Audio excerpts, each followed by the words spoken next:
got a 1980 YZ250 in today. Just split it apart. And I was the first one to ever take this thing apart, believe it or not.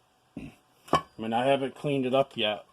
Well, look how clean the tranny is for a 1980. And I can tell it's never been apart, because this is how the factory sealant ends up. And there's barely any. I mean, you can barely see any on both cases. Barely any sealant. That's how the factory does it. They only use a little tiny bit because that's all you need.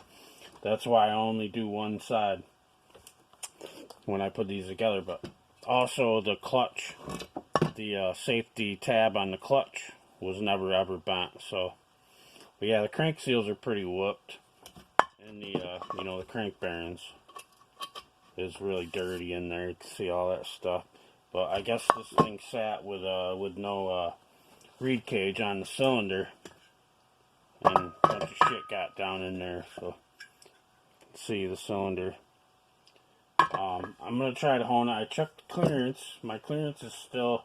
This is an OEM piston too. OEM Yamaha, made by Art, who still makes OEM pistons for all the Japanese. But I got 2.5 thousandths clearance with that piston, so I'm probably just gonna hone it and clean it up and get a Wiseco.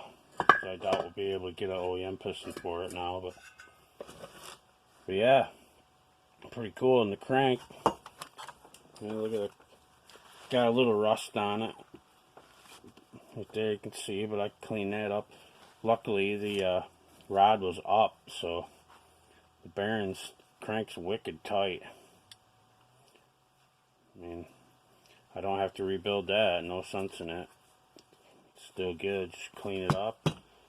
Some new crank bearings, seals, engine seals, gaskets, piston, and clean this up. He's gonna sandblast this so he gets the different look. But yeah, pretty cool old engine. I've done a few of these.